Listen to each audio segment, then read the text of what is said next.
السلام عليكم ورحمة الله وبركاته.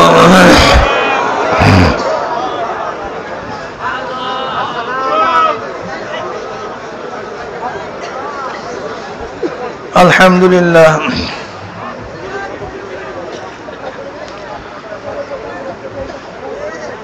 الحمد لله نحمده ونستعينه ونستغفره ونعوذ بالله من شرور أنفسنا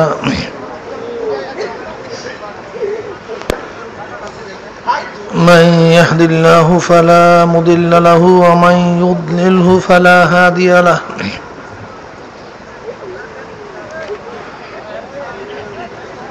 ونشهد أن لا إله إلا الله وحده لا شريك له ونشهد أن محمدا عبده ورسوله أما بعد فأعوذ بالله من الشيطان الرجيم بسم الله الرحمن الرحيم إن الله وملائكته يصلون على النبي يا أيها الذين آمنوا صلوا عليه وسلموا تسليما الله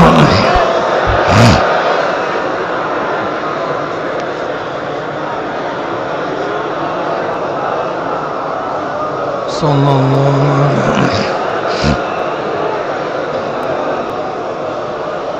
الله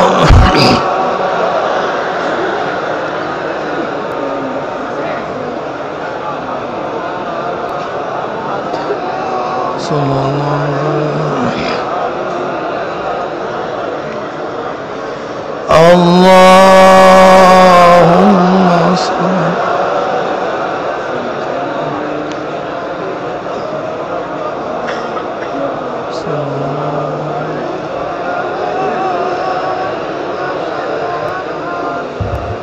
أعوذ بالله من الشيطان الرجيم بسم الله الرحمن الرحيم وما خلقت الجن والإنس إلا ليعبدون صدق الله مولانا العظيم وصدق رسول النبي الكريم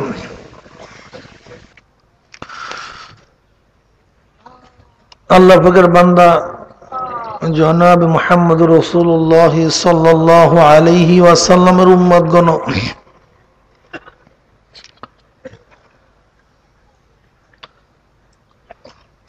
অগ্রহণ মাস তো খুব এক স্মরণীয়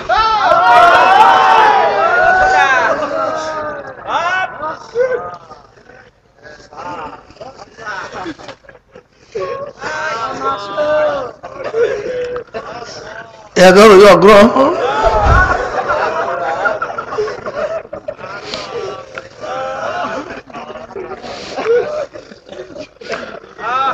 আমাদের শায়খ মুর্শিদ আব্বাজান রহমাতুল্লাহ আলাইহি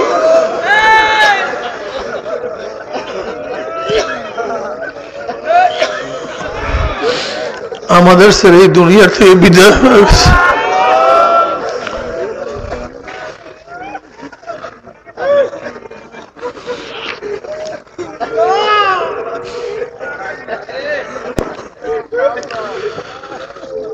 অগ্রহণ মাস চলতেছে,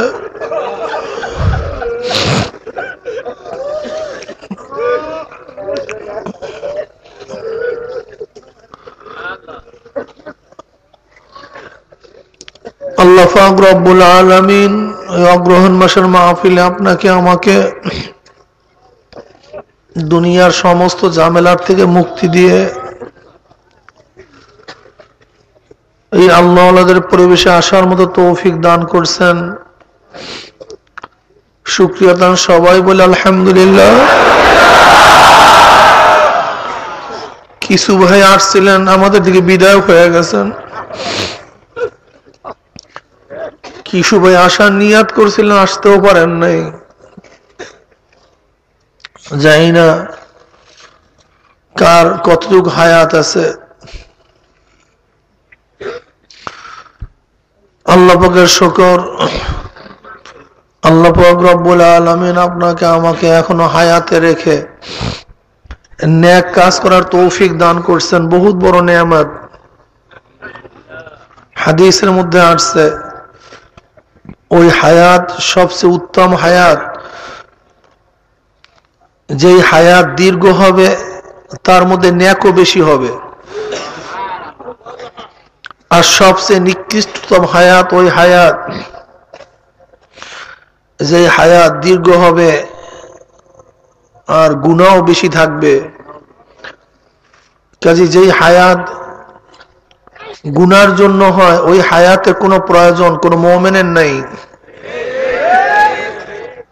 আর যেই হায়াত নেকের জন্য, আল্লাহ পাক যেন সেই হায়াতই আমাদেরকে দান করেন। আল্লাহুম্মা আমিন। আল্লাহ পাকের শুকর, আজকে মাহফিলের দ্বিতীয় দিন, মাগরিবের পরে আল্লাহ পাক রব্বুল আলামিন আপনাকে আমাকে এই দামি মজলিসের মধ্যে ওয়ান আবি হুরায়রা রাদিয়াল্লাহু তাআলা আনহু ওয়ান আবি সাঈদ খুদরি রাদিয়াল্লাহু তাআলা আনহু আন্নাহুমা শাহাদা আলা রাসূলিল্লাহ সাল্লাল্লাহু আলাইহি ওয়াসাল্লাম আন্নাহু ক্বাল লা ইয়াকউদু কওমুন ইয়াযকুরুনাল্লাহা তাআলা ইল্লা হাফফাতহুমুল মালায়েকা ওয়া গাশিয়াতুহুমুর রাহমা ওয়া নাযালাত আলাইহিমুস সাকিনা ওয়া যাকারাহুল্লাহু ফী মান ইনদাহু। আল্লাহ পাক রব্বুল আলামিন গোটা মাহফিলকে ফেরেশতাদের দ্বারা ঘিরে ফেলাইছেন।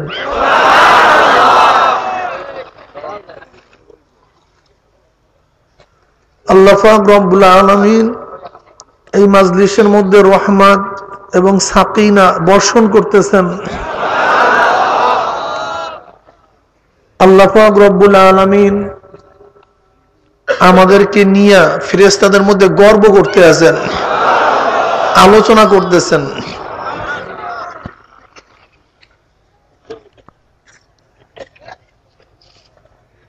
বলতে পারেন হুজুর এত রহমত নাযিল হইতেছে, এত সাকিনা বর্ষণ হইতেছে, আমি তো পাই না, আমার মধ্যে তো কিছুই অনুভব হয় না। কারণটা কি? মেঘ তো সব জমিনের মধ্যে বৃষ্টি দেয়, জমিন অনুযায়ী জমিনের মধ্যে ফসল ফলে। যেই জমিনের উর্বরতা ভালো, বৃষ্টির মাধ্যমে তার মধ্যে ফসলও ভালো হয়। যেই জমিন মধ্যম, বৃষ্টির মাধ্যমে সেই জমিনের মধ্যে ফসল মধ্যম ধরনেরই হয়। যেই জমিন অধম, সেই জমিনের মধ্যে ফসল অধম হয়। আর যেই জমিন পাথর মাকড়া, সেই জমিনের মধ্যে 1000 বছর বৃষ্টি পড়লেও সেই জমিনের মধ্যে সামান্য পরিমাণ ফসল হয় না। রহমত তো নাযিল হইতেছে, কিন্তু আমার কলবের জমিনের অবস্থা কি এইটা দেখার বিষয় আছে।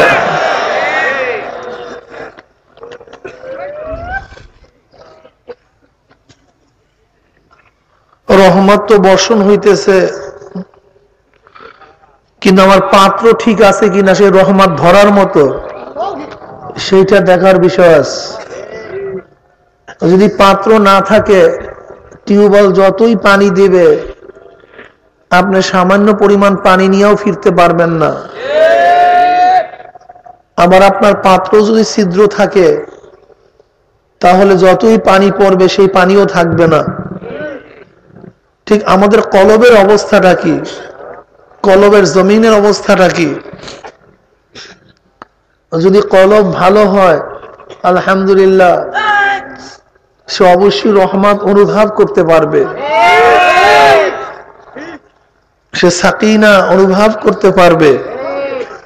আর যদি কলব ভালো না হয়, পাথর মাকড়া কলব হয়, তাহলে সে কিছু অনুভব করতে পারবে না।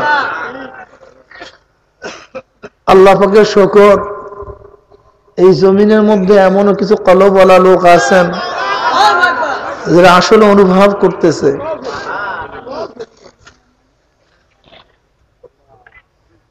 আল্লাহ পাক রব্বুল আলামিন এই কলব সবাইকে দান করেন না,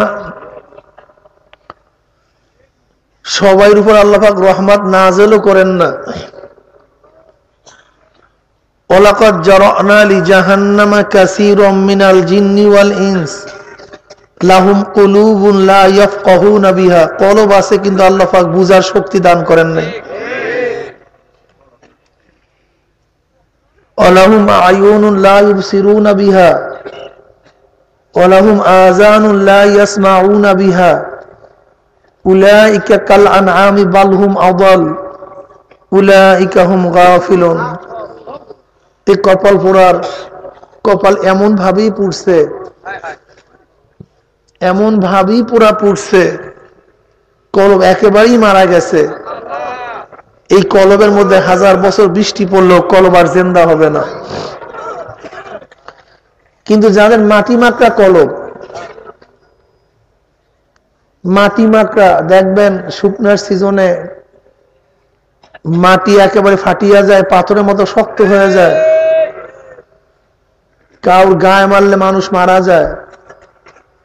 কিন্তু ওর মধ্যে মাটির গুণ আছে, যতই শক্ত হোক না কেন, হয়তোবা বর্ষা না পাওয়ার কারণে, বৃষ্টি না পাওয়ার কারণে তার মধ্যে শক্ততা চলে আসছে, সে পাথরের মতো হয়ে গেছে। কিন্তু যখনই তার সাথে পানি মিশ্রিত হয় আবার মোমের মতো গলিয়া যায়। ঠিক কিছু মানুষ এখানে আছেন যারা রহমাতের দরিয়ার কাছে না যাওয়ার কারণে, আল্লাহ রহমাতের বর্ষণের মধ্যে না যাওয়ার কারণে, আল্লাহওয়ালাদের পরিবেশে না যাওয়ার কারণে তাদের কলবটা যদিও মাটি মাকড়া কিন্তু এখন শক্ত হয়ে গেছে।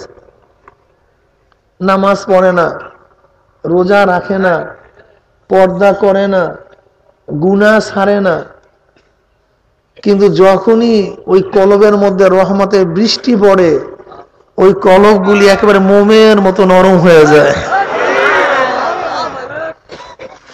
এরপরে এমন কান্নাই না শুরু করে, এমন ভাবে মাওলাকে ডাকা শুরু করে, মনে হয় যেন তার চেয়ে বড় পাগল আর এর মধ্যে নাই।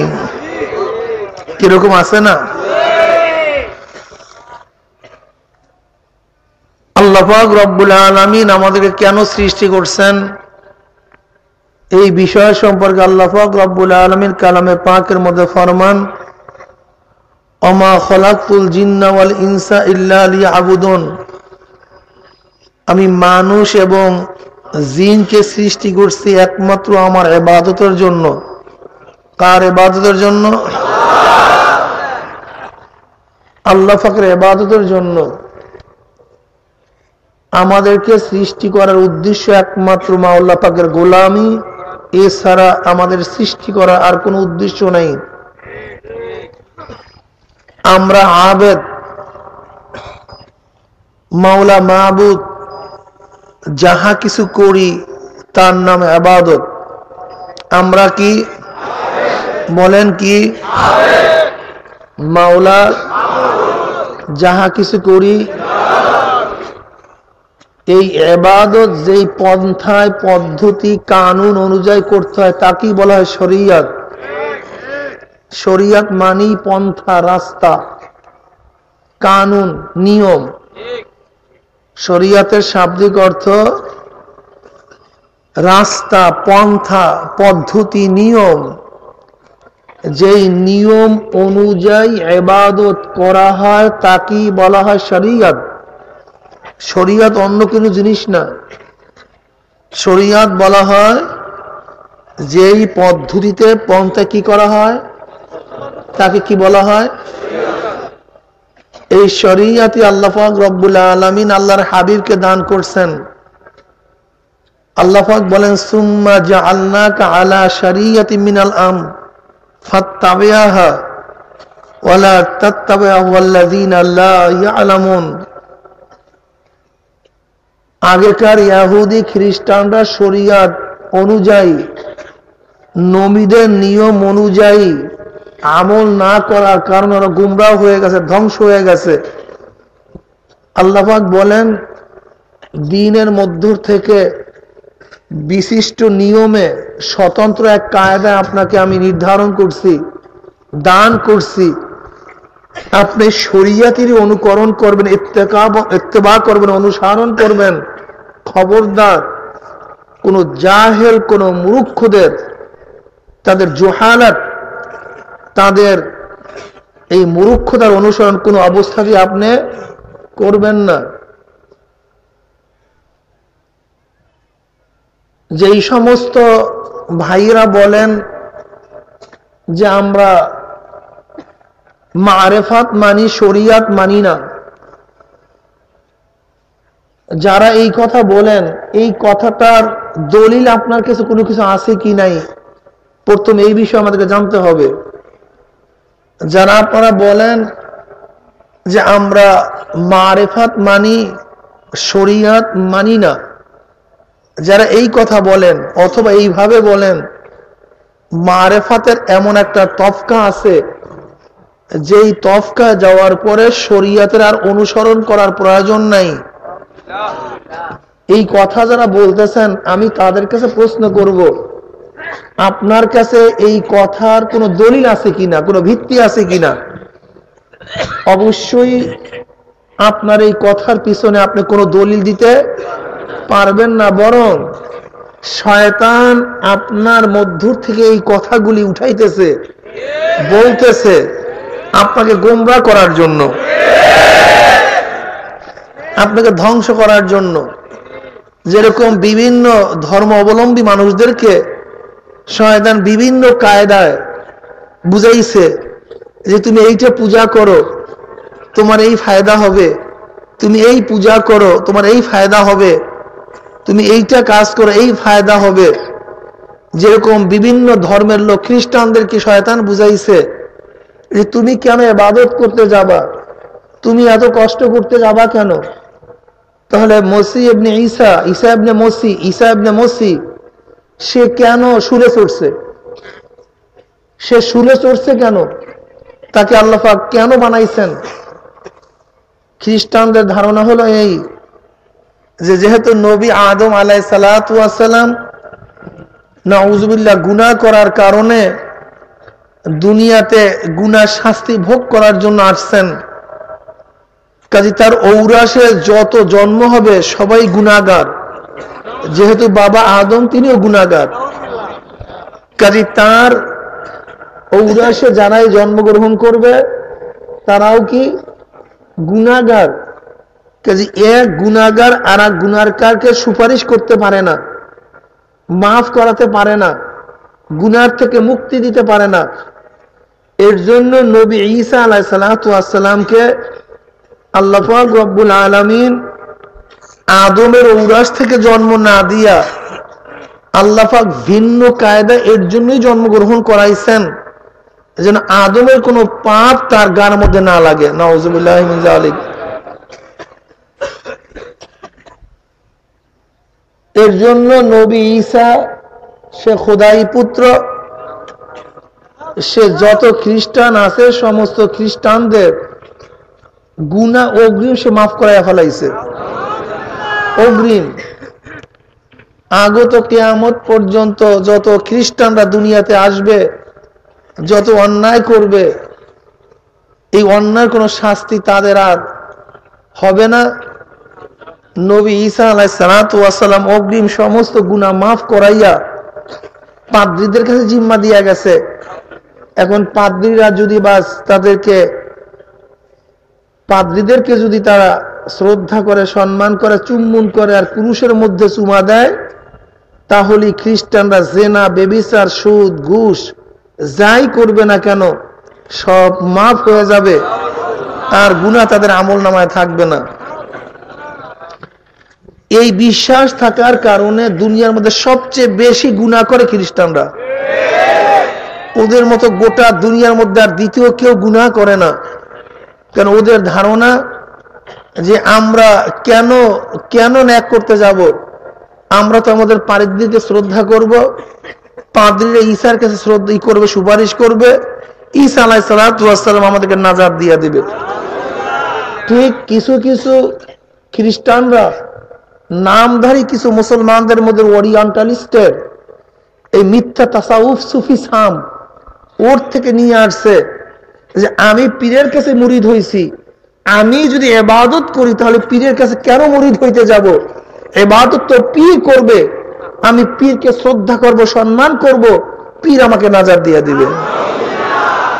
ঠিক খ্রিস্টানদের ওই ধারণার থেকে আমাদের মুসলমানদের মধ্যেও এই কিছু কিছু মানুষের মধ্যে ধারণা আছে কি নাই?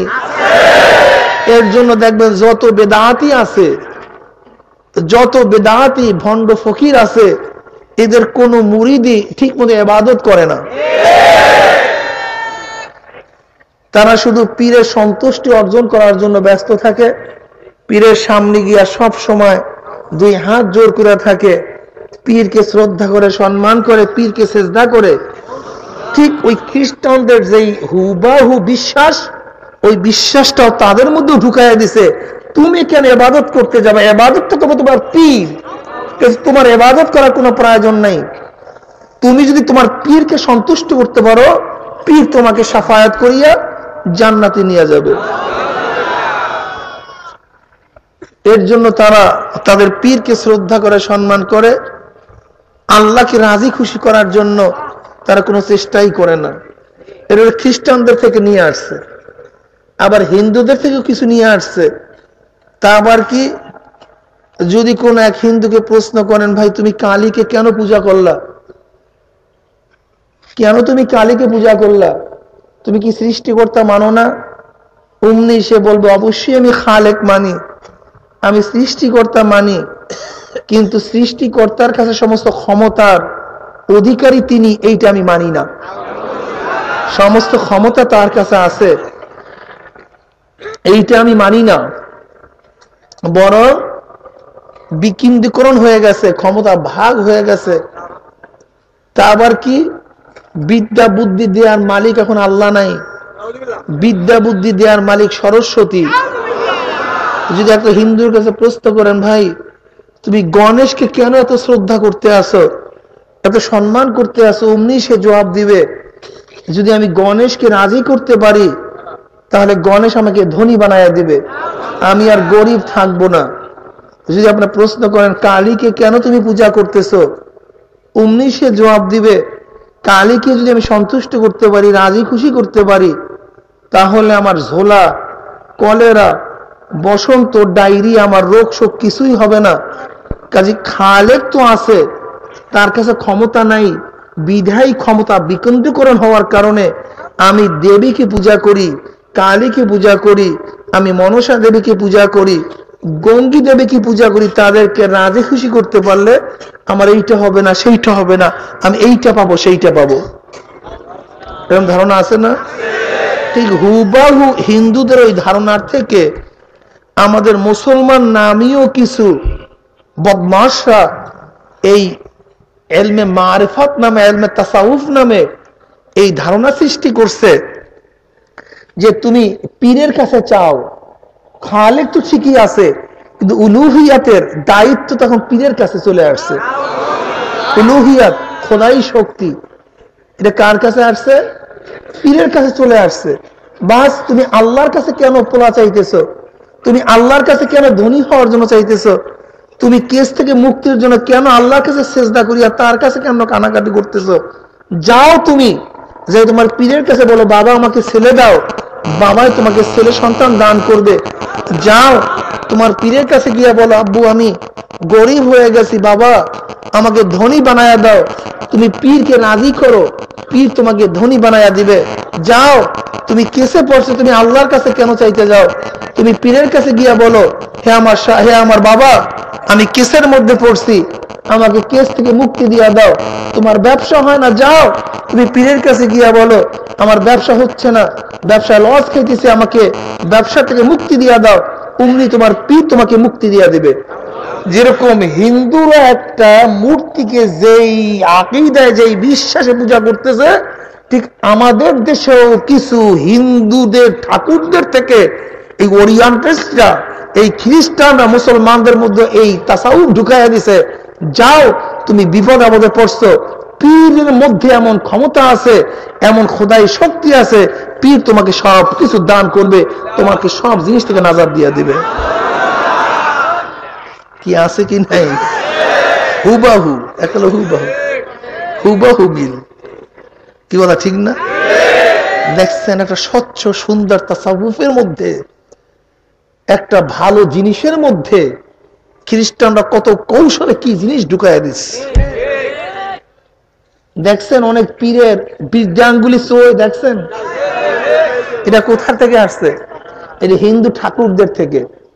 দেখবেন ঠাকুররাও এরকম আসন গাতিয়া দুই পায়ে দুই বীর্যাঙ্গুলি দুই পাশ থেকে বের করে রাখে, আর তার ভক্তরা ওই দুই বীর্যাঙ্গুলি চুইতে থাকে। ঠিক ওই হিন্দুদের ঠাকুরদের থেকে কিছু কিছু ভণ্ডরাও তাদের পীরদের বীর্যাঙ্গুলি চোয়। এটা হিন্দুদের ঠাকুরদের থেকে নিয়ে আসা হয়েছে। কি কথা ঠিক না? আবার দেখবেন কিছু কিছু লেখা আছে কর্মই ধর্ম, কিছু কিছু গাড়ির মধ্যে লেখা আছে কর্মই, সম্পূর্ণ কুফুরি কথা, সম্পূর্ণ কুফুরি কথা, সম্পূর্ণ। ধারণ থেকে ধর্ম, ধারণ থেকে কি ধর্ম। দ্বীনের অর্থ আমরা কি বলি? ধর্ম। আসলে দ্বীনের অর্থ শুধু ধর্মের মাধ্যমে হয় না। দ্বীন এক জিনিস, ধর্ম ভিন্ন জিনিস। কি কথা ঠিক না? কিন্তু যদিও আমাদের তর্জমা করতে হয় ধর্ম, কিন্তু উজু শব্দের অর্থ কি? ধোয়া, বলেন। কিন্তু ধুইলে কি উজু হয়ে গেল নাকি? ধুইলে উজু। হজ শব্দের অর্থ কি? নিয়াত করা। নিয়াত করলে কি আপনার হজ হয়ে গেল নাকি? সালাত শব্দের অর্থ কি? চতুর নাড়ানো। সালাত শব্দের অর্থ কি? চতুর নাড়ানো। এই চতুরকে নাড়াচাড়া করার নাম কি? সালাত। কিন্তু নাড়াচাড়া করলেই কি আপনার নামাজ হয়ে যাবে নাকি? যেরকম সালাত শব্দের চতুর নাড়ানো এক শব্দের, সালাত শব্দের তাহকিক বা ব্যাখ্যা করা যায় না, হজের শব্দের এক কথায় যেরকম ব্যাখ্যা করা যায় না, সম যেরকম এক শব্দে ব্যাখ্যা করা যায় না, ঠিক দ্বীনের তর্জমাও শুধু ধর্মের মাধ্যমে হয় না। দ্বীন একটা ব্যাপক জিনিস, অনেক বড় জিনিস। গোসল শব্দের অর্থ কি? ধোয়া, ধৌত করা। কি কথা ঠিক না? কিন্তু আপনি কোন একটা হাতকে ধুইলে আপনাকে কেউ বলবে না তুমি গোসল করছো। যেরকম গোসল শব্দের শাব্দিক অর্থ যদিও ধোয়া, কিন্তু এক শব্দে গোসলকে বোঝানো সম্ভব না, উজুকে বোঝানো সম্ভব না, ঠিক দ্বীনও কোন এক শব্দের মাধ্যমে বোঝানো সম্ভব না। কথাটা বুঝাইতে পারছি?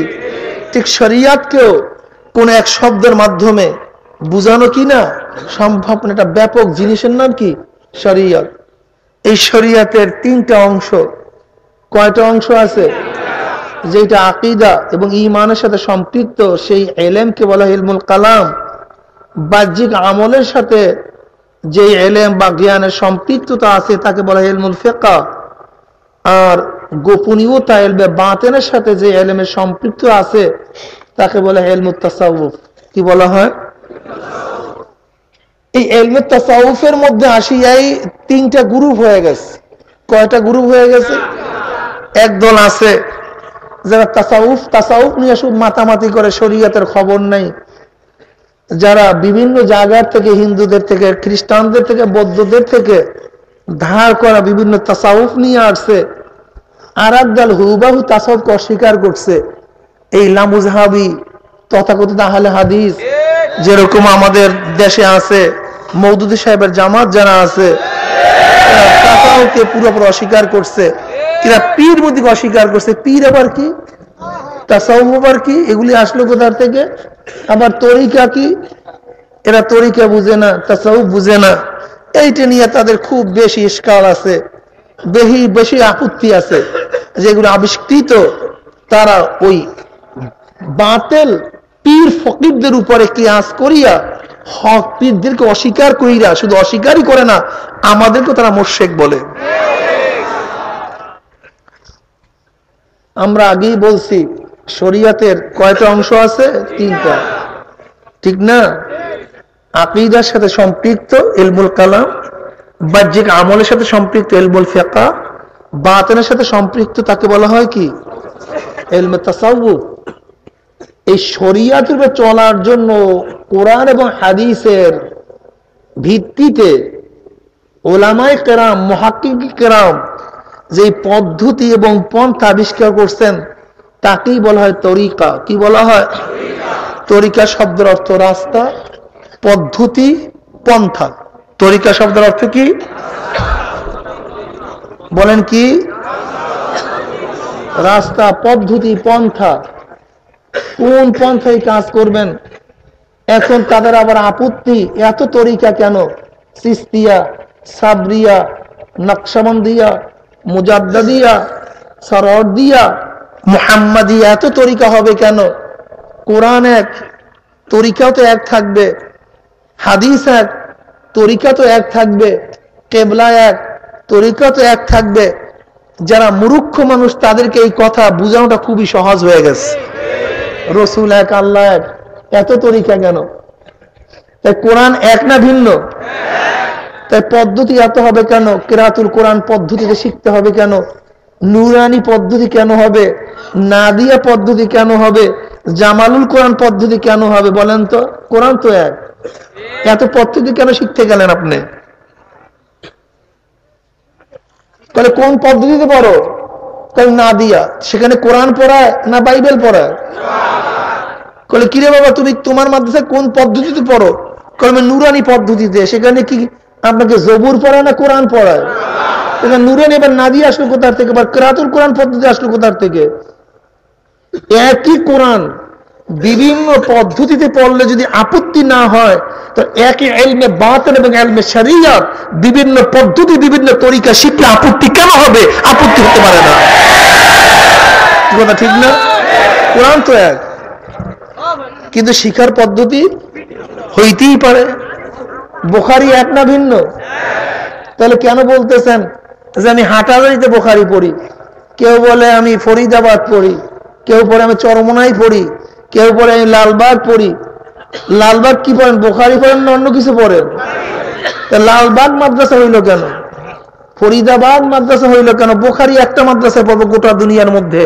বিভিন্ন মাদ্রাসায় বিভিন্ন ওস্তাদের কাছে কেন পড়তে যাব? যেহেতু বুখারীও একটা, ওস্তাদও একজন থাকবে, গোটা দুনিয়ার মধ্যে মাদ্রাসা একটা থাকবে, দ্বিতীয় আর হতে পারবে না।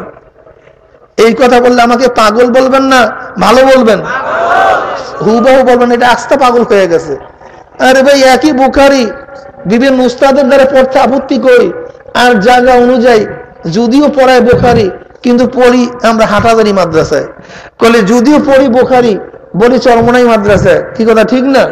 ঠিক তদ্রূপ নাম অনুযায়ী, জায়গা অনুযায়ী একই বুখারীর মাদ্রাসা যদি বিভিন্ন হতে পারে, ঠিক ওরকম ভাবে একই উস্তাদ, একই সাহেব এর কাছে যেহেতু আমরা ইলমে তাসাউফ শিখি নাই, বরং বিভিন্ন আলেম, বিভিন্ন মুহাক্কিকিন কেরাম আমাদেরকে ইলমে তাসাউফ শিখাইছেন, ইলমে মারিফাত শিখাইছেন, তাদের নাম অনুযায়ী বা তাদের দেশ অনুযায়ী, যেরকম বুখারীর নাম বুখারী না, দেশ অনুযায়ী বুখারী হয়ে গেছে, ঠিক তদ্রূপ তরিকা যদিও এটা ভিন্ন কিছু না, ওই আলেম ওই শায়েখের নাম অনুযায়ী বা দেশ অনুযায়ী তরিকার নাম তরিকা হয়ে গেছে।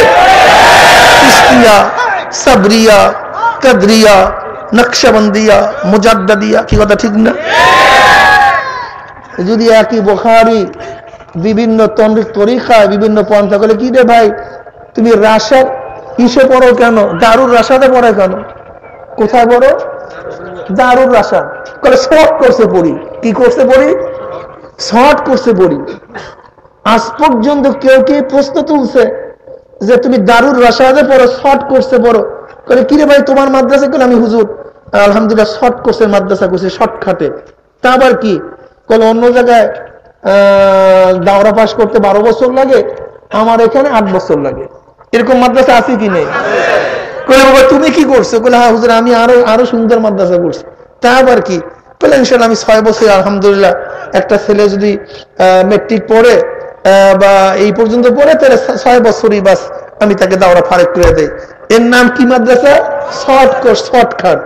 যদি এখানে শর্টকাট পড়াইলে মাদ্রাসা দাওরা পর্যন্ত পড়তে তোমার আপত্তি না লাগে, তাহলে আমাদের কিতাবের প্রথমে লেখা আছে, যদিও কিতাবের মধ্যে এতগুলি তরিকা পাওয়া যায়, এর মধ্যে শর্টকাটের তরিকা চিশতিয়া সাবিরিয়া, এখানে শর্টকাট এখানে আপত্তি হবে কেন? তোমার ওই শর্টকাট যদি আপত্তি না হয়, এই শর্টকাট কেন আপত্তি হবে? কি কথা ঠিক না? ও তোমার খেয়াল হয়েছে যে অনেক মানুষ এই শর্টকাটে আল্লাহ হইয়া যাইতেছে, আসলেও দাওরা পাস করতে আছে। কি কথা ঠিক না? আসলেও তাফসীর শিখতে আছে, এবং শয়তানকে আগুন জ্বালাই যাচ্ছে, শর্টকাট পাইলা কই? কি কথা ঠিক না? আল্লাহু আকবার। বলি কি রে বাবা, তুমি কিরাতুল কোরআন নাদিয়া নুরানি কয় বছর পড়াও? বলে আমরা 3 বছরে। বলে আমরা মডিফাই করে কিরাতুল কোরআনে 1 বছরে নিয়ে আসছি। কয় বছরে নিয়ে আসছি? কয় বছরে নিয়ে আসছি? 1 বছরে নিয়ে আসছি। কেউ কোনদিন আপত্তি তুলছে? তোলে, বরং দেখে পড়তে ভাই তুই সুরে ফাতিহা পড়তো, বলে না তুই ভালোই তো পড়ছো, ভালোই তো। বলে পড়তো তুই সূরা ফিল পড়তো, বলে না তো ভালোই তো, ভালোই তো। তুই হেফজখানায় কয় বছর হাফেজ হয়েছো? বলে হুজুর অমুক হেফজখানা তো প্রায় 4 বছর লাগে, কিন্তু আলহামদুলিল্লাহ আমরা এত সুন্দর পদ্ধতি করছি, আমাদের 2 বছরে একটা ছেলে হাফেজ হয়ে যায়। তুমি কি পদ্ধতি করছো? বলে আমি আরো ভালো করছি। বলে আমাদের হাফেজও হয়ে যাবে, আবার নাহমিরে বা হেদায়েতুন হয়তো ভর্তিও হইতে পারবে, আমাদের পদ্ধতি আরো সুন্দর করছে। যদি হাফেজ হওয়ার সাথে সাথে একটা ছেলে হেদায়েতুন না পর্যন্ত পড়ার পদ্ধতিতে তুমি কোনো ইশকাল না তুলো, তোমার মধ্যে কোনো সমস্যা না আছে, তা আমরা হালকা জিকিরের পদ্ধতি, মাসিক ইসলামের পদ্ধতি, সকাল বিকাল জিকিরের পদ্ধতি, আমরাও কিতাব আগার পদ্ধতি, চরমনাই মাহফিল আসার পদ্ধতি, মাহফিলে দৌড়াবার পদ্ধতি, ভালোই তো। এ দেখলাম কি চরমনাই মাহফিলে যাওয়ার আগে দাড়ি কাটা, দেখলাম তো দাড়ি উঠে গেছে, ভালোই তো। বলে কি ঘটনা কি, চরমনাই যাওয়ার আগে মাথায় টুপি ছিল, টুপি উঠে গেছে, ভালোই তো। চরমনাই যাওয়ার আগে দেখলাম যে গায়ের মধ্যে জামা নাই, এখন জামা উঠে গেছে, ভালোই তো। কি বলে তোর চোখে তুই পানি এসে গেছে, কি বলে ঠিক না? বলে ওরে খোদারে, এরা চরমনাই যাওয়ার আগে টেলিভিশনটা ঘরের মধ্যে ছিল, এখন যাই একটু টেলিভিশনটার পাশের মধ্যে ভেঙে ফেলা হয়েছে, ঠিক না? ভালোই তো। তাহলে তোমার ওই 3 বছরের কোর্স 2 বছরে বা 1 বছরের শিক্ষা দিয়া সেখানে যে শিক্ষিত হলে তোমার আপত্তি না থাকে, তা চরমনের শর্ট কোটে 21 মিনিটের সবকে একটা মানুষকে যে আল্লাহ ওয়ালা বানাইয়া দেয়, তাহলে তোমার আপত্তি কেন থাকবে? আপত্তি থাকবে বলো নাকি? এখানে তোমার আপত্তি কেন? তোমার শয়তানকে আগুন কায়দার মতো জ্বালাইছে, কি বলা ঠিক না? আল্লাহ যদি আমাকে হায়াতে বাঁচাইয়া রাখে, এই লামুজাহাব এবং ফিতনাবাজদের বিরুদ্ধে ইনশাআল্লাহ যত ইশকালাত আছে এর জবাব ইনশাআল্লাহ ফাল্গুন মাসে দেওয়ার চেষ্টা করবো, যে আল্লাহ হায়াতে বাঁচাইয়া রাখে ইনশাআল্লাহ। এবং আমাদের এখানে আসাদায়ে কেরাম, উস্তাদিনে কেরাম, এই যত আমাদের উপর ইশকাল আছে, দাদাজানের কিতাবের ইশকাল আছে, আপনারা অনেকেই ধারণা করতে পারেন মনে হয় ইশকালের জবাব আমাদের কাছে নাই, প্রশ্নের জবাব মনে হয় আমাদের কাছে নাই। আর আমরা একটু পরীক্ষা করি, দেরিতে জবাব দিয়ে কয়টা খাঁটি চরমনায়ের মুরিদ, কয়টা ভণ্ড চরমনায়ের মুরিদ, একটু পরীক্ষা করার দরকার আছে কি নাই? এর জন্য একটা জবাব দেরিতে বাড়ি করতে আসি, যে কয়টা আবার ওই সমস্ত ফালতু মাইশের ওয়াজ মাস শুনে দেখি তা কি ঘটনা, কি তা অমুক তমুক, কি কথা ঠিক না? এগুলির অবস্থাটা কি? খ্রিস্টানরা গোটা দুনিয়ার রিপোর্ট কালেকশন করে, গোটা দুনিয়ার রিপোর্টটা কালেকশন করে। এই যেখানে বয়ান হইতেছে, আপনাদের ধারণা কি এইটা আমেরিকা জানে না? খ্রিস্টান মিশনারি জানে না? ওদের কাছে রিপোর্ট আছে না চরমনের মাধ্যমে কত দাড়ি কামান্য লোক প্রতি বছর দাড়িওয়ালা হইতে আছে, কত আল্লাহ বলা লোক প্রতি বছর আল্লাহওয়ালা হইতে আছে, এই রিপোর্ট ওদের কাছে নাই। ওরা দেখতেছে ঘটনা কি, চরমনাইটা কি, এরা মানুষ বানাবার ফ্যাক্টরিটা, ঘটনাটা কি? অমানুষ দিয়ে মানুষ হইয়া যায়। এখন এটার কি করা যায়? মাথা প্রত্যেকের খারাপ, মাথা প্রত্যেকের কি? এর জন্য কিছু বাড়ি করছে আলেম নামে, কিছু বাড়ি করছে মুহাদ্দিস নামে, মুফতি নামে, কিছু বাড়ি করছে রাজনীতি নামে, কি কথা ঠিক না? আর কোন কথা নাই, চরমনাই ঠেকাও, কি কথা ঠিক না? আর কোন কথা নাই, যুক্তি নাই, তর্ক নাই, কি ঠেকাও? চরমনাই ঠেকাও। কত মৌলবী আছে খালি উঠেই বয়ান করে সরমনে এইটা বেদাত, এইটা বেদাত, এইটা বেদাত, এইটা বেদাত, এইটা বেদাত। যদি বলা হয় ভাই তুমি বেদাতে এত গুন্ডা গুন্ডা কইতে আছো, কবে কোন জায়গায় কোন দিন বসতে চাও, তোমার সাথে বহাস হবে, কি কথা ঠিক না? বলে বেদাত কইতে তো সহজ, কিন্তু বহাস করতে তো একটু কঠিন, কি কথা ঠিক না? যেই দিন যেই জায়গায় যখন যখন তখন আলহামদুলিল্লাহ আমাদের ওলামায়ে কেরাম এই আমাদের উপরে যে ইশকালাত গুলি আছে এর জবাব দেওয়ার জন্য যে কোনো জায়গায় বহাস করতে পারে রাজি, আলহামদুলিল্লাহ। চিন্তা করার কিছু নাই, চিন্তা করার কিছু নাই, মন খারাপ করার কিছু নাই। যদি তারা আমাদের এই কাজকে বেদাত মনে করে বা বেদাত বলে, তাহলে যারা এই কথা বলে তাদের মধ্যে অনেক হাজারো বেদাত আছে। যদি তাকে প্রশ্ন করেন তুমি ইন্টারনেটে যে বয়ান ছাড়িয়ে দিছো এইটা রসুলের কোন হাদিসে আছে দেখাইয়া দাও, বলো। এই একটা বেদাতের কথাই কোন, এইটার জবাব ওরা কোথায় পাবে, কি কথা ঠিক না? এর জবাব ওরা কোনোদিন দিতে।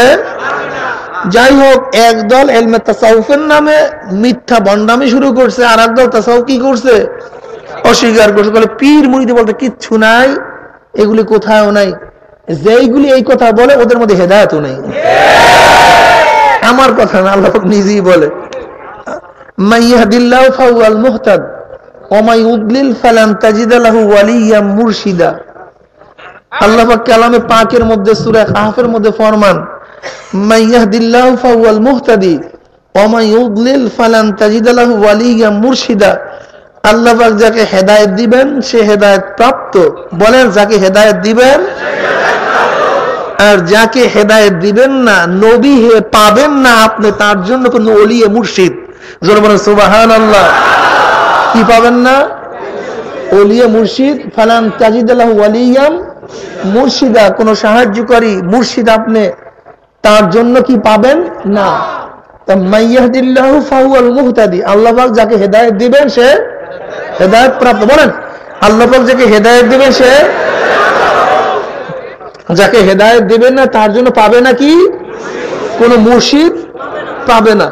তাহলে যাকে হেদায়েত দিবেন তার জন্য কি দিবেন? দেখছেন, যাকে হেদায়েত দিবেন তাকে কি দিবেন? যাকে হেদায়েত দিবেন না মুর্শিদ দিবেন না। একেবারে স্পষ্ট তর্জমা, একেবারে সহজ তর্জমা। দেখছেন, আপনারা কিন্তু অনেকে তর্জমা বুঝেন না, কিন্তু আমি যেই ভাষায় বলছি আপনারা জবাব দিয়ে দিচ্ছেন। যাকে হেদায়েত দিবেন তাকে কি দিবেন? যাকে হেদায়েত দিবেন না, কাজে যাদেরকে মুর্শিদ দেওয়া হয় না তার হেদায়েতও পায় নাই, কি কথা ঠিক না? আর যাকে আল্লাহ পাক হেদায়েত দিয়েছেন তার জন্য মুর্শিদের সন্ধান দিয়ে দিয়েছেন। এর জন্য তো আমরা পীরকে মুর্শিদ বলি। মাইয়াহদিল্লাহু ফাহুয়াল মুহতাদি ওয়া মাই ইউদ্লিল ফালান তাজিদ লাহু ওয়ালিয়্যাম মুরশিদা। কি পাওয়া যাবে না? কি পাওয়া যাবে না? এর জন্যই তো আল্লাহ পাক হেদায়েতের পদ্ধতি শিখায়া দেন। ইহদিনাস সিরাতাল মুস্তাকিম, ইহদিনাস সিরাতাল লাযিনা আন'আমতা ইসবাত। বলেন কি? হাবাজক, কোন পদ্ধতি তুমি আমাদেরকে হেদায়েত দাও? কি পদ্ধতিতে হেদায়েত? ইহদিনাস সিরাতাল মুস্তাকিম সিরাতাল লাযিনা আন'আমতা। এটা কি?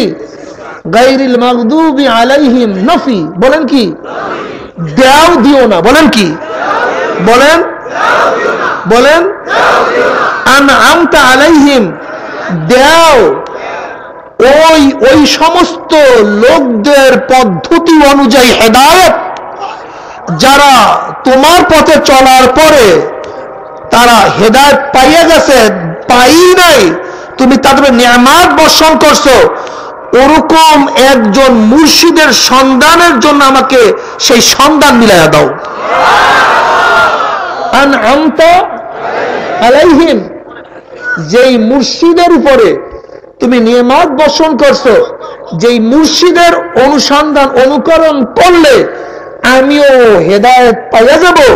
আন'আমতা আলাইহিম, আন'আমতা দাও মাওলা হে এমন এক মুর্শিদের সন্ধান যে মুর্শিদের উপরে তুমি নিয়ামত নাযিল করছো। দিও না ফকির, ভণ্ড, মোরশেদ ওই সমস্ত নাফরমান মুর্শিদের সন্তান যাদের উপরে চলার পরে, যেই পথে চলার পরে গজব নাযিল করছো, তাদের পথ দেখায়ও না। দেখছেন, দেখায়ও না বেদাতীদের পথ, দেখায় না ফকিরদের পথ, ওই খ্রিস্টানদের অনুসরণ যারা করে তাদের পথ দেখায়ও না, যারা ইহুদিদের অনুসরণ করে তাদের পথ দেখায়ও না, যারা হিন্দুদের ওই সমস্ত বেহুদা আকীদা পোষণ করে তাদের পথ দেখায়ও না, যারা খ্রিস্টানদের আকীদা পোষণ করে তাদের পথ দেখায়ও না। তাদের পথ দেখাইলে আমরা গোমরা হয়ে যাব। কাজে বেদাত, মুশরিক, শিরক, ইহুদি, খ্রিস্টান, হিন্দুদের এবং বিদআতীদের পথ দেখাইও না। দেখাও ওই সমস্ত পথ যেই পথে চলার পরে সাহাবায়ে কেরাম রিদওয়ানুল্লাহি তাআলা আজমাইন কি হয়ে গেছেন, তোমাকে পেয়ে গেছেন, হেদায়েত পেয়ে গেছেন, তাবিঈনরা তোমাকে পেয়ে গেছেন, আমাদের আকাবিররা তোমাকে পেয়ে গেছেন, তাদের পথ তুমি দেখাইয়া দাও। দেখছেন আনআমতা আলাইহিম, আল্লাহ পাক কাদের উপর নিয়ামত নাযিল করছেন, কাদের উপর নিয়ামত বুঝবেন কিভাবে নিয়ামত নাযিল হইছে কি হয় না, এটা কিভাবে বুঝবেন? আরে ভাই, ইনআম তো আল্লাহ পাক রব্বুল আলামিন দুনিয়াতেই দান করেন। কিভাবে দান করেন? যাকে ইবাদত করার তৌফিক দান করেন, মনে করবে এর উপর ইনআম নাযিল হয়ে গেছে। আনআমতা বুঝলেন কেমনে নিয়ামত নাযিল হইছে? অথচ একজন আল্লাহর ওলি, সে তো ধনী, 1000 কোটি টাকার মালিকও হয় নাই, সে তো প্রচুর ধনট্য হয় নাই, তো ইনামটা নাযিল হয়েছে বুঝবেন কিভাবে? যেই ব্যক্তিকে আল্লাহ পাক ইবাদত করার তৌফিক দান করছেন, মনে করবেন এই ব্যক্তিকে আল্লাহ পাক ইনাম দান করছেন। কিভাবে? আনআমতা আলাইহিম, যাদের উপরে নিয়ামত নাযিল করছে তাদের পথ আমাদেরকে দেখায়। কিভাবে বুঝলেন ইনাম কিভাবে নাযিল হয়েছে? যাকে আল্লাহ পাক ইবাদত করার তৌফিক দান করছে, মনে করবেন তার উপরে আল্লাহ পাক ইনাম নাযিল করছে, নিয়ামত নাযিল করছে। সুবহানাল্লাহি ওয়া বিহামদিহি। তাহলে কিভাবে বুঝলেন যে মুর্শিদে কামেল? বুঝলেন কিভাবে? কিভাবে বুঝবেন? আমাদের শায়খ ও মুর্শিদ রাহমাতুল্লাহ আলাইহি, তিনি যে মুর্শিদে কামেল বুঝবেন কিভাবে? এটা বুঝার কায়দাটা কি? ভালো শিক্ষকের কাছে একজন ছাত্র গেলে মনে হয় শিক্ষিত হয় না, নাকি? কি বুঝলেন? ভালো শিক্ষক কি বুঝলেন? শিক্ষক ভালো। একজন ভালো ড্রাইভারের কাছে একজন শিখতে গেলে মনে হয় ভালো ড্রাইভার হয় না। কি বুঝলাম? ড্রাইভারটা ভালো। একজন ভালো কৃষকের কাছে গেলে যদি আপনিও ভালো কৃষক হন, কি বুঝলেন? জোরে বলেন। ঠিক মুর্শিদে কামেল ওলি আপনি কি বুঝবেন? কিভাবে বুঝবেন? তার সোহবতে যাওয়ার পরে আর একজন ব্যক্তি যদি ওলি হয়ে যায়, আর একজন যদি মুর্শিদ হয়ে যায়, তখনই মনে করবে সেই ব্যক্তি ওলি, সেই মুর্শিদে কামেল।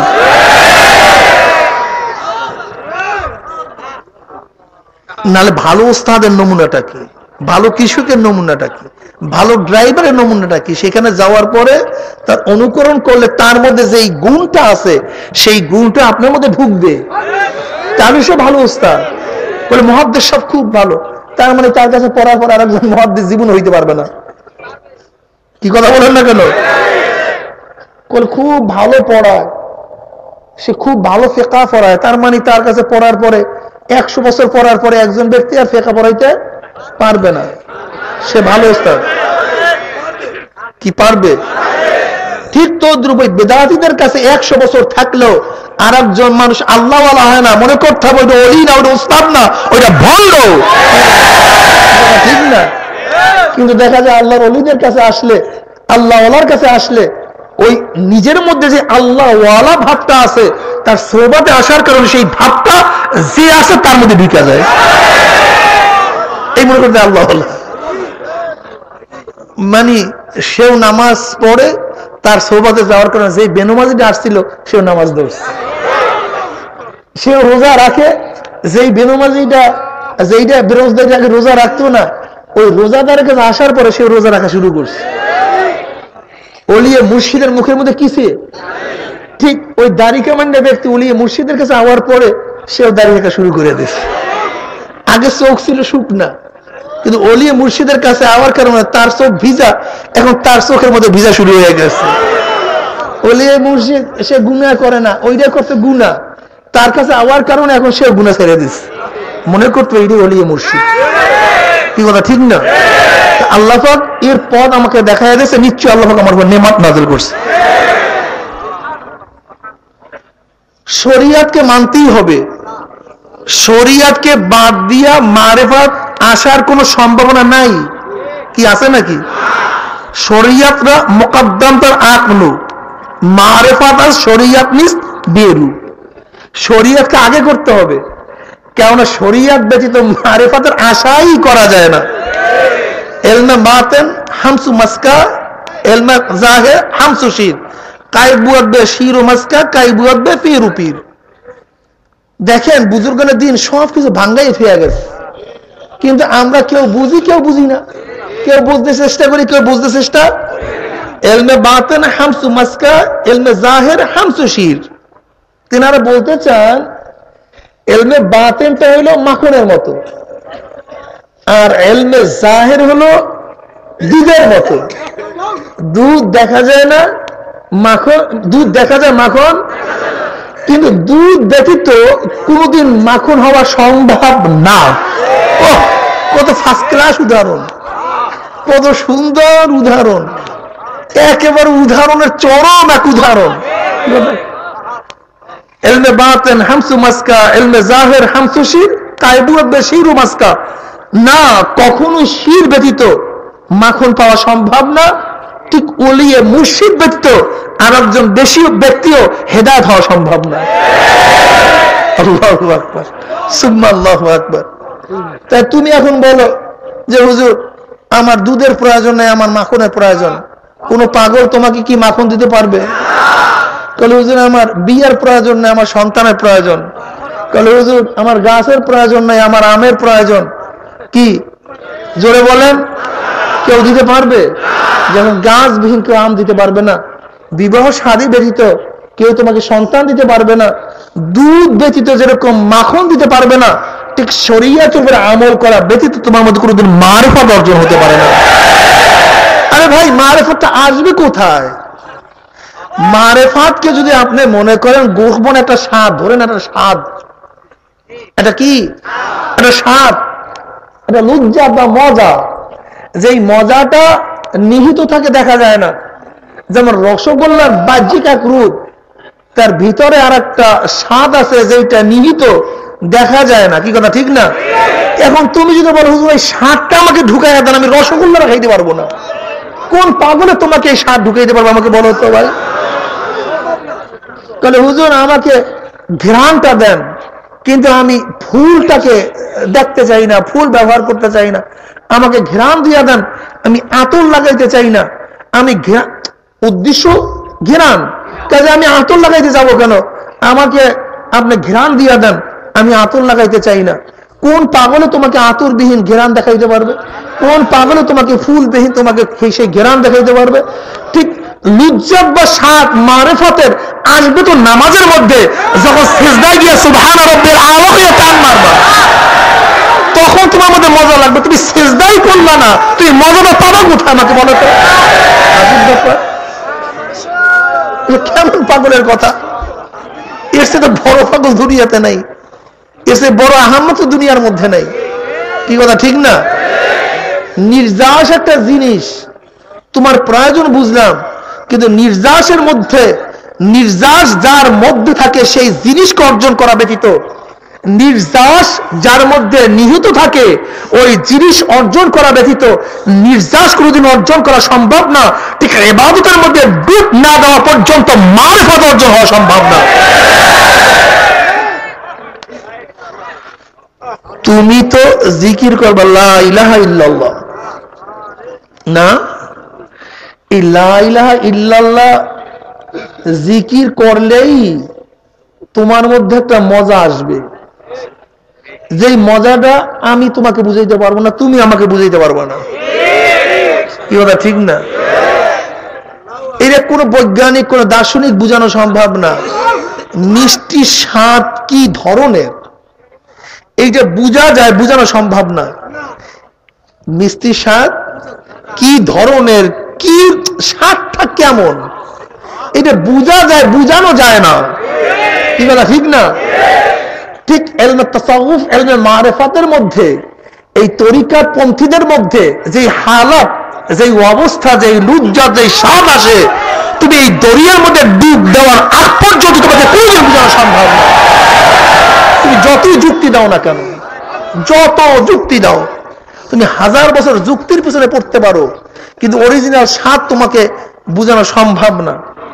বরং তুমি আমাদের সাথে আইসা যুক্তি তর্ক ছাইরা ডুব দাও, ডুব দাও, তাহলে দেখবা খেলা কি লাগে। কি কথা ঠিক না? আমার দাদাজানের সাথে একজনে বহস করতে আসছে, দাদাজান রহমতুল্লাহ আলাইহির কাছে একজনে বহস করতে আসছে, কেন হুজুর আপনি লাফালাফি করেন, চিল্লাম বললাম দেয় আপনার মুরিদে। তা আমার দাদাজান তার মধ্যে ইশক গালিব ছিল, আর আব্বাজান রহমতুল্লাহ আলাইহির মধ্যে ভিন্ন এক জিনিস গালিব ছিল। তা হযরত দাদাজান রহমতুল্লাহ আলাই ওই ব্যক্তির সাথে আর বেশি তর্ক বিতর্ক না কইরা তিনি কোরআন শরীফ সামনে মিলিয়ে দিয়া কইলে, এই আয়াতের তাফসীর করেন তো মাওলানা। আল্লাহু নূরুস সামাওয়াতি ওয়াল আরদ, এই আয়াতের ই করেন তো, তাফসীর করেন তো। যেই এই আয়াত খান মিলল মৌলবীর কাছে দিয়েছে, মৌলবী যখনই পড়ছে আল্লাহু নূরুস সামাওয়াতি ওয়াল আরদ, এখন মৌলবী লাফায় আর পরে আর ওরে লাফায় আর পরে ঘটনাটা কি, ঘটনাটা কি লাগছে, ঘটনাটা কি লাফায় কে এরকম, এরকম বেহুশ হয়ে যেতে আছে কেন? হুশে আসে আবার দাদাজান বলতে, কি হয়েছে কি আপনার? তাহলে হুজুর এই আয়াতের তাফসীর তো জীবন ভর পড়ছে, এই আয়াত তো প্রায় মুখস্থ মানুষের, কিন্তু যখনই আপনি সামনে মেইলটা দিচ্ছেন, যখনই পড়ছে আল্লাহু নূরুস সামাওয়াতি ওয়াল আরদ, গোটা দুনিয়ার মধ্যে শুধু নূর, সব জায়গায় নূর, নূর ছাড়া কিছুই নাই। রশিদ আহমদ গঙ্গুই রহমাতুল্লাহ এক মুরিদ, রশিদ আহমদ গঙ্গুই রহমাতুল্লাহ এক মুরিদ, এর এক মৌলবী খালি চেতা, হ্যাঁ তোমার পীর নাচে, নাসুন্নওয়ালা পীরের মুরিদ তুমি, বলে তুমি নাসুন্নওয়ালা পীরের মুরিদ, খালি চেতায়, কথা বুঝছেন?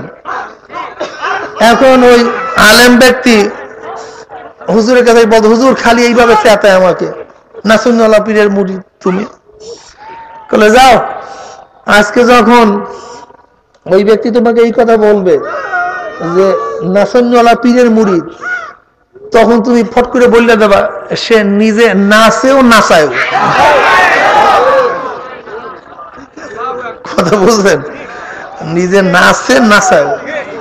যখনই ওই ব্যক্তি আবারও কইছে, কল ও নাচতি হ্যাঁ নাচাতি বি হ্যাঁ, এই কথা কওয়ার সাথে সাথে মৌলবীর মধ্যে কাম শুরু হয়ে গেছে। কথা বোঝেন না? আরম্ভ হয়ে গেছে।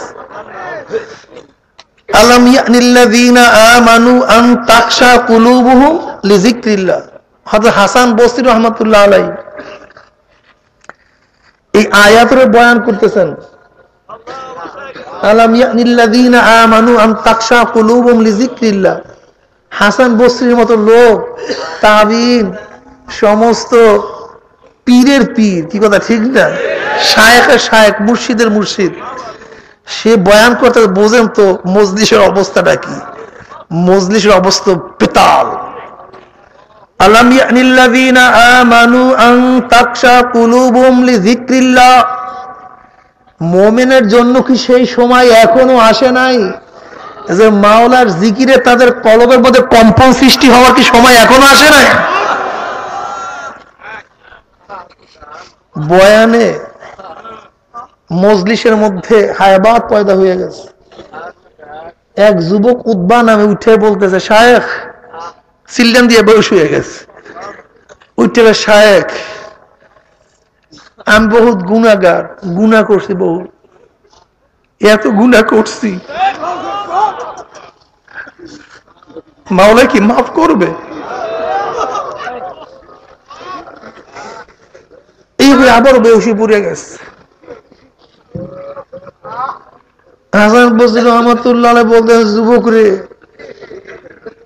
ওই দিন আসার আগে তওবা কর,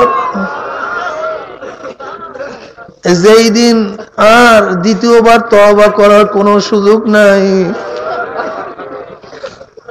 وأنفقوا مما رزقناكم من قبل أن يأتي أحدكم الموت فيقول رب لولا أخرتني إلى أجل قريب فأصدق وأكن من الصالحين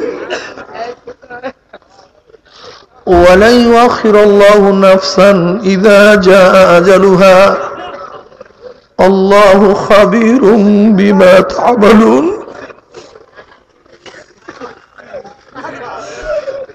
ওই দিন আসার আগে তওবা কর যুবক,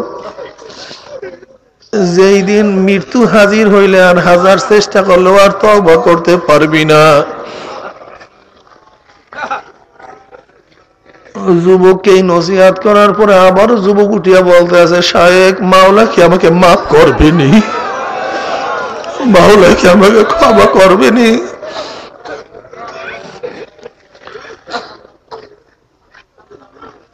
হাসান বসির রহমতুল্লাহ বলতেছেন, যুবক রে, কবরে আযাব আসার আগে মাওলার কাছে তওবা কর। কবর আযাব খুব মারাত্মক, যা সহ্য করার মতো না। এই যুবকের দলের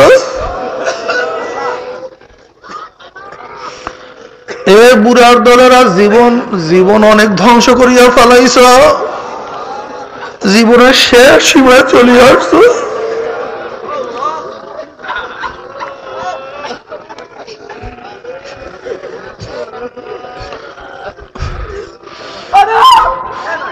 আবারও বলে, এই নসিহত করার পরে আবার চিল্লান দিয়ে বেহুশিয়া পড়িয়া গেলেন। এবার যুবক বলতেছে, হুজুর আমার জন্য দোয়া করেন। আমি তওবা করার মতো তওবা করলাম, আর কোনোদিন গুনার কাজ করব না। করছি তওবা, একেবারে ভালো মতো করছি, আর গুনার কাজ করব না। মাওলাকে আর বলবো না, কায়দার তওবা করলাম, আমার জন্য দোয়া করেন। আল্লাহ পাক আমার স্মৃতি শক্তি বৃদ্ধি করিয়া দেয়, ওলামাদের মুখে যা শুনি তা যেন আমি ইয়াদ করতে পারি, আমি যা ইয়াদ করতে পারি, আমি যেন মানুষদেরকে বলতে পারি। এইভাবে আমাকে দোয়া করেন। দোয়া করলেন, বলে আমার জন্য দোয়া করেন যেন আমার গলা ভালো হয়ে যায়, আমার সুর শুনে যেন মানুষ হেদায়েত হয়ে যায়। দোয়া করলেন। কারণ আমি রিজেকের জন্য ঘোরাফেরা করতে পারবো না, মাওলা যেন আমাকে রিজেকের ব্যবস্থা করিয়া দেয়। দোয়া করলেন, দোয়া কবুল হয়ে গেছে। একবার শুনলে আর দ্বিতীয়বার বলতো না, এমন সুন্দর গলা। কোরআনের তেলাওয়াত শুনলে বেঈমানরা ঈমান আনতো। প্রতিদিন ঘরের মধ্যে সকাল বিকাল 2টা রুটি আর ভাজি চলে আসত। জীবন এইভাবে কাটিয়ে গেছে। তওবা করার মতো তওবা করছে, তওবা করার মতো তওবা করছে। আলাম ইয়ানিল্লাযীনা আমানু আন তাকশা কুলুবুহুম লিযিকরিল্লাহ। তোমার আমার মধ্যে সেই সময় কি আসবে না?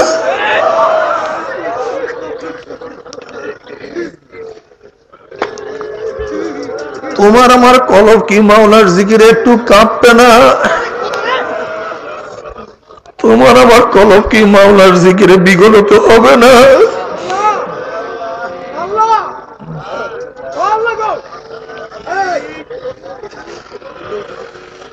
আল্লাহ আমার মাওলা কত দয়ার মাওলা, কত মেহেরবান মাওলা। যদি মাওলার কাছে তওবা করার মতো তওবা করতেই পারো, মাপ চাওয়ার মতো মাপ চাইতেই পারো, তওবা করার মতো তওবা করতেই পারো, আমার মাওলা অবশ্যই তওবা কবুল করবে।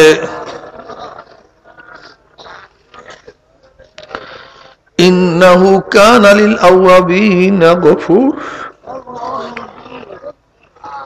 এই আয়াতের তাফসীরে মুহাক্কিকরা বলেন, এই আয়াত ওই সমস্ত গুনাহগারদের ব্যাপারে নাযিল হয়েছে যারা গুনাহ করে আবারও তওবা করে আবার তওবা ভাঙিয়ে যায়, আবারও গুনাহ করে আবারও তওবা করে তওবা রাগ করে আবার ভাঙিয়ে যায়।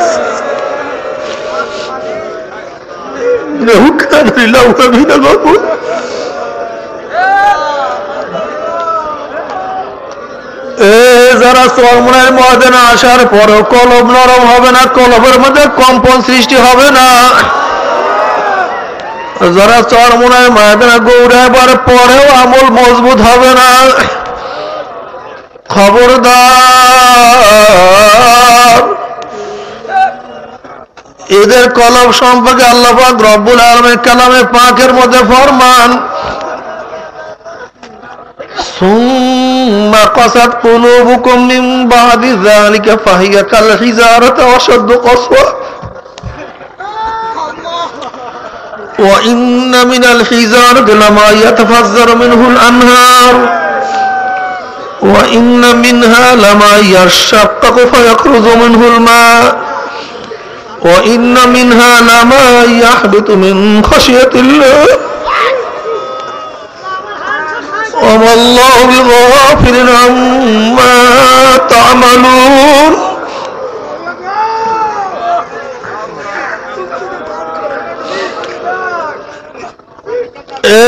যারা গুনাহ করতে করতে কলবকে শক্ত বানাইয়া ফেলাইছো, যারা গুনাহ করতে করতে কলবটাকে পাথুরিয়া মাক্কা বানাইয়া ফেলাইছ, খবরদার খবরদার, চরমনের ময়দানে লাঠি গুতিয়ে খাইয়া এখনো কলবকে নরম করো, উলামায়ে কেরামের নসিহতে এখনো কলবকে নরম করো। পাথরের চেয়ে শক্ত হয়ে গেছে কলব। আল্লাহ পাক রব্বুল আলামিন কালামে পাকের মধ্যে ফরমান, অনেক নাফরমান, অনেক ইহুদি খ্রিস্টানদের কলব, অনেক মুনাফিকদের কলব পাথরের চেয়েও শক্ত হয়ে গেছে। এরপর আল্লাহ পাক রব্বুল আলামিন 3 ধরনের পাথরের বয়ান করছে।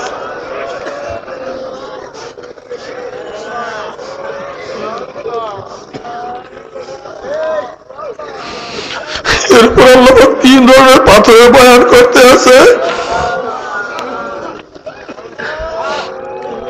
وَإِنَّ مِنَ الْحِجَارَةِ لَمَا يَتَفَجَّرُ مِنْهُ الْأَنْهَارُ।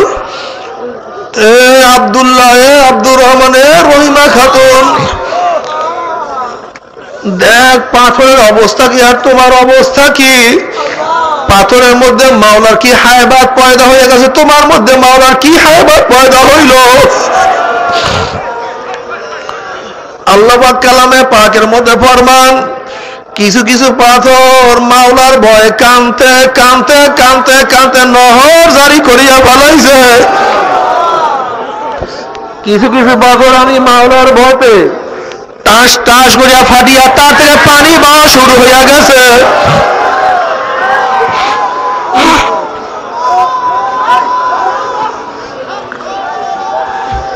কিছু কিছু পাথর আল্লাহ মাফ করিয়া দে।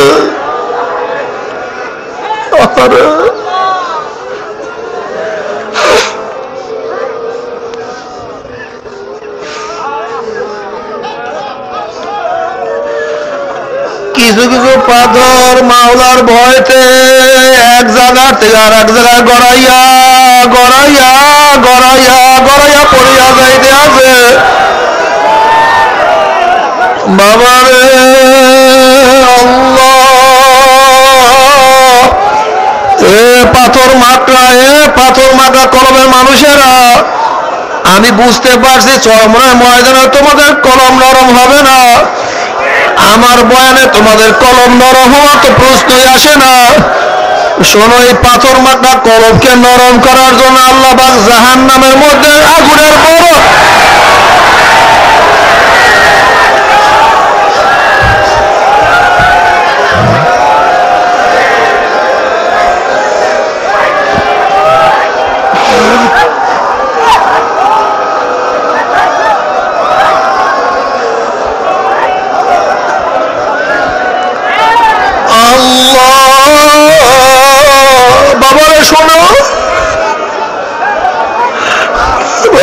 শুনো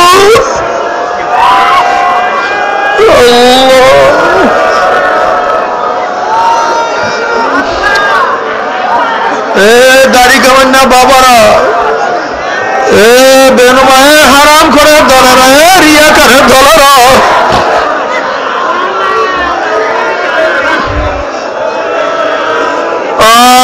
মাওলারে। আমার দাদু একদিন পাক করেন, আমার দাদু একদিন ঘরের মধ্যে পাকের করে পাক করতে আসে,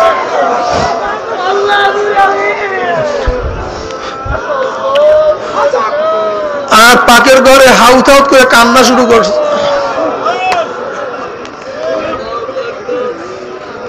আমার দাদা মনে করছে কি জানে বিপদে পড়ছে, কি হয়েছে আবার।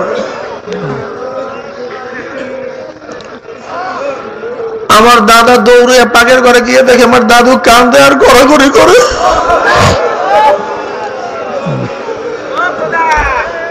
আমার দাদা বলতে কি হয়েছে, আপনি কেন কান্দেন, কেন গড়াগড়ি করতে আছেন?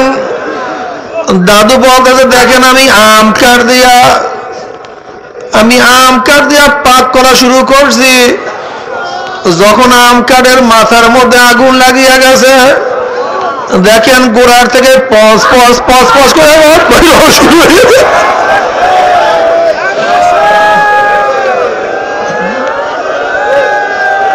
মাথার মধ্যে আগুন লাগছে আর পস পস করে পিছন থেকে রস বাইর শুরু হয়ে গেছে। আর আপনারাই বয়ানে বলেন জাহান্নাম লোকের প্রত্যেকটা জোড়া দিয়া পস পস পস পস করে।